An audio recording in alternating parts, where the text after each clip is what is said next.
Peut-être que toi, tu as envie aujourd'hui de vouloir explorer, de faire plusieurs rencontres, de cumuler les conquêtes. Et c'est ok. Peut-être que tu fais partie de ceux qui pensent que c'est complètement inatteignable de coucher avec peut-être 100 femmes dans sa vie. Même si tu sais très bien que certains y arrivent, tu penses très certainement qu'ils bénéficient d'atouts que tu n'auras jamais. Pourtant, et oui, pourtant, même si tu es un homme moyen, tu peux arriver à cumuler une centaine de conquêtes. J'en ai déjà rencontré plusieurs fois dans ma vie. Et aujourd'hui, je vais t'expliquer le plan que tu dois mettre en place pour pouvoir y arriver. Et tu vas voir que c'est pas si compliqué que cela.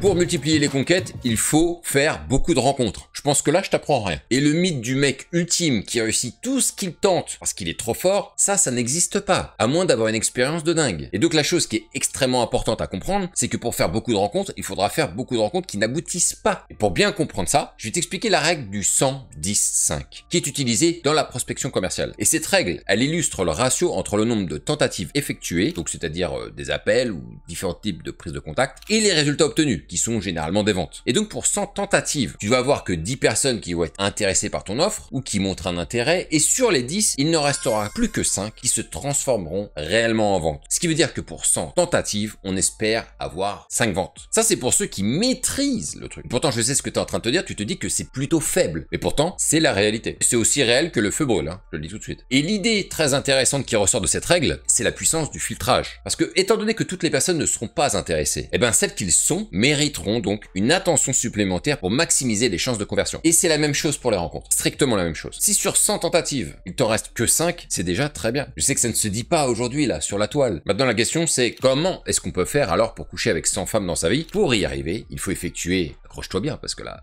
ça va secouer, 20 000 tentatives. C'est énorme, ou pas? Si, c'est énorme. Alors, attention, hein, c'est une moyenne. Mais dis-toi que ceux qui ont eu un taux de conquête de l'ordre de 100 femmes ont tenté au moins 10 000 fois, et ça c'est pour les meilleurs, au moins 10 000 fois. Maintenant la question c'est quel est le moyen le plus efficace pour effectuer un nombre de tentatives élevé, avec le moins de pertes possible, dans un temps assez restreint. Si tu devais aborder dans la rue, il faudrait que tu abordes une femme tous les 2 jours pendant 10 ans pour y arriver, à condition que tu arrives à coucher dans le cadre du ratio que je t'ai indiqué juste avant. Le problème, c'est que si tu ne sais pas aborder proprement, ou que tu es mal habillé et que tu ne sais pas manœuvrer une conversation convenablement, et tout ce qui va avec, bah tu vas avoir peut-être 10 ans d'apprentissage avant d'arriver à un bon ratio. Donc c'est assez long. Si tu devais aller en bar ou en club, à raison d'une sortie par semaine et pour atteindre ton objectif, tu devrais faire environ 4 approches par sortie sur 10 ans. Encore une fois, ça c'est si tu maîtrises tout le cycle de la rencontre en nuit. Et puis bien sûr, il reste les applications de rencontre. Pour atteindre 100 femmes en 10 ans, tu devrais entamer une nouvelle conversation tous les 2 jours ou 4 conversations sérieuses par semaine. Bah en fait, cet objectif, il est plus que réalisable puisque moi je le vois avec les gars de l'accompagnement qui peuvent générer jusqu'à 10 nouvelles conversations sérieuses chaque semaine. Du coup, tu peux largement faire ça en 5 ans si tu t'y prends bien, sachant que tu fais les rencontres de chez toi quasiment. Ce qui te permet du coup de déployer beaucoup moins d'efforts que les autres rencontres. Et donc, bah, tu l'as compris, les applications de rencontres permettent de scorer beaucoup plus rapidement sur un laps de temps restreint, tout en produisant beaucoup moins d'efforts. Sauf que pour cartonner sur les applis, il te faut quelques cartes dans ta manche. Des cartes que beaucoup n'ont pas, malheureusement. Déjà, et je pense que je t'apprendrai rien, tout part d'un très bon profil, ou plutôt, devrais-je dire, de très bonnes photos. Parce que pour l'avoir testé, si t'as de très bonnes photos, t'as qu'à mettre ta taille, tu rentres pas plus d'informations et t'auras déjà un profil qui cartonne très fort. Comme on dit, le poids des mots, mais surtout le choc des photos. Une image vaut mieux que 1000 mots. Pierre qui roule n'amasse pas mousse. Si ma tante en avait, on l'appellerait tonton. Mais pour avoir de bonnes photos, tu dois avoir un principe fondamental en tête. Tu dois avoir des photos de bonne qualité et en plein jour, où chaque photo doit raconter une histoire. D'ailleurs, si tu fais attention, certaines applications de rencontre le disent elles-mêmes. Il faut varier les photos avec différentes situations. Ceux qui n'ont que des photos professionnelles ou ceux qui n'ont que des photos où on ne les voit que marcher dans la rue, bah ça ne raconte qu'une chose sur toi, c'est que tu marches tout le temps comme un galérien. Le mec il fait que de marcher. Qu'est-ce qu'il fait? Mais il marche. Par contre, si on te voit jouer à un sport, boire des verres avec des gens, être en vacances, là ça raconte quelque chose. Là il se passe un truc. Évidemment, le tout avec des photos de qualité. Faut qu'elles soient propres, clean, lisibles. Sauf que une fois que tu as des bonnes photos, et c'est là que les affaires sérieuses commencent vraiment, hein, un beau profil ne permet pas de faire de rencontres. Je sais que ça va t'étonner. Mais avoir un match, ce n'est pas la rencontre. Un match, c'est juste une mise en relation. Et tout le reste est à faire. Généralement, les mecs font cette erreur de croire que si elle match avec toi, c'est qu'elle est en kiff sur toi. Alors que pas du tout. Parce que les photos ont beau être exceptionnelles, ta description extraordinaire, mais factuellement, elle te connaît pas. Il faut donc que la rencontre ait lieu. Et si t'espères coucher avec beaucoup de femmes, tu devras avoir une trame de rencontre bien précises en tête. Et ce que je constate, c'est que la plupart des mecs avancent à l'aveugle en fait sur ce plan, en se perdant dans des échanges par message qui ne veulent absolument rien dire et qui ne font absolument pas avancer la rencontre. Celui qui a un plan précis en tête saura où il va, et il saura aussi si la mise en relation est vouée à l'échec ou non. Moi aujourd'hui, je peux te dire à l'avance si une rencontre vaut la peine ou non assez rapidement. Et quand je vois le nombre de femmes qui sont peut-être là pour faire une rencontre mais qui te mettent tellement de barrières et qui font même capoter la rencontre juste parce qu'elles imposent une méthode de communication qui ne mène nulle part, et ben si t'as pas un radar qui t'indique que ça part mal et qu'il faut savoir quitter la table au bon moment, bah t'es mort. Et pour appliquer une trame efficace, il faut aussi savoir maîtriser les messages et envoyer les messages qu'il faut. D'ailleurs, je t'envoie à une autre vidéo qui sont les 10 lois du texting, qui a été un four d'ailleurs intersidéral en termes de vues, alors que c'était probablement une de mes meilleures vidéos en termes de valeur sur la manière de dialoguer par message. Mais bon, c'est comme ça, tout le monde s'en fout.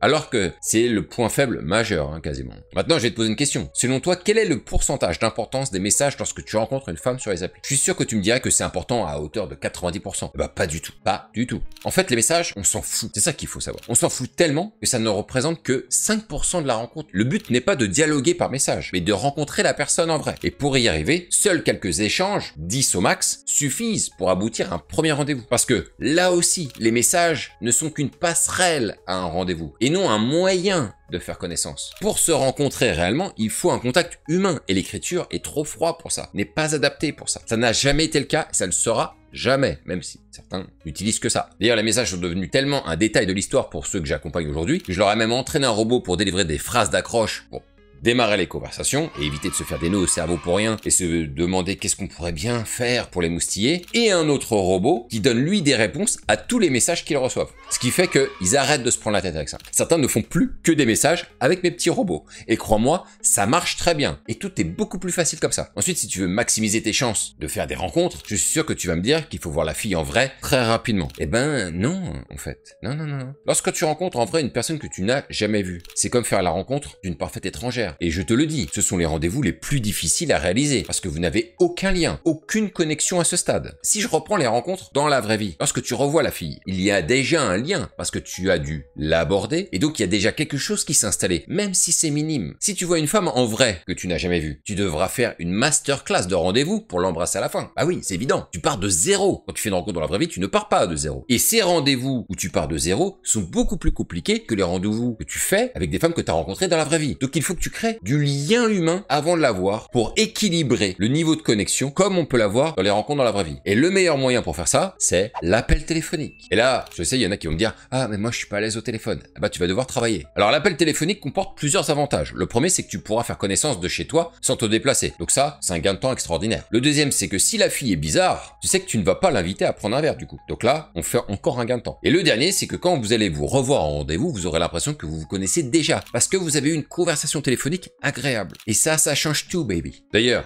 je dis aux gars que j'accompagne que le rendez-vous téléphonique est en réalité le premier rendez-vous. Il faut le considérer comme ça. Et que si un appel se passe bien, ça veut dire que le rendez-vous va aussi très bien se passer. Si tu fais un mauvais appel, ça veut dire que tu feras aussi un mauvais rendez-vous. Parce que dans tous les cas, tu ne maîtrises pas les codes. Parce que les codes sont les mêmes. C'est-à-dire qu'il faut dynamiser la conversation. Il faut envoyer une belle énergie. Il faut être souriant, etc. Et si tu fais ça, crois-moi que le nombre de rendez-vous qui se termineront bien vont considérablement augmenter. Mais une fois que tout ça est mis en place, il faut maintenant optimiser les rendez-vous. Et pour ça, tu ne peux pas laisser la fille choisir le lieu du rendez-vous. Trop dangereux, les gars. Trop casse-gueule. Bah, tout simplement parce que t'as une chance sur deux qu'elle choisisse un mauvais lieu. Et je le vois chaque semaine. Il faut que tu prennes tout en main pour l'organisation d'un rendez-vous. Et pour ça, il faudra que tu choisisses à l'avance un lieu plutôt sympa et le plus près de chez elle ou près de chez toi. Parce que si tout se passe bien, ce qu'il faut espérer, eh ben vous serez juste à côté de chez l'un ou de chez l'autre pour terminer la soirée. Il y avait une fois où j'avais proposé de prendre un verre à une fille. Elle me propose d'aller sur Paris, qui n'était pas sa ville. Moi, j'ai ma trame, je lui dis, ça fait trop loin. Et du coup, je lui ai proposé un bar sympa dans sa propre ville, auquel elle n'avait même pas pensé. Donc, on va dans ce bar, et à la fin du rendez-vous, je la raccompagne, on finit chez elle. Est-ce que tu crois qu'il se serait passé la même chose si j'avais validé son idée? Certainement pas. C'est pour ça que tu dois tout prendre en main et tout cadrer si tu veux maximiser tes chances de réussite. C'est hyper important. Et c'est comme ça, si tu appliques tout ce que je viens de te dire, que tu finiras par coucher avec plus de 100 femmes dans ta vie. C'est garanti. Si tu veux d'ailleurs que j'enseigne toute ma méthode, utiliser mes petits robots et que je te fasse des photos de profil hyper léchés, tu n'as qu'une chose à faire, c'est réserver un appel avec moi, dont le lien se trouve en description et dans le commentaire épinglé, et on verra si tu peux faire partie de mon accompagnement. Sur ce, c'était Brice les gars, je vous dis à la prochaine et vive ce putain de game.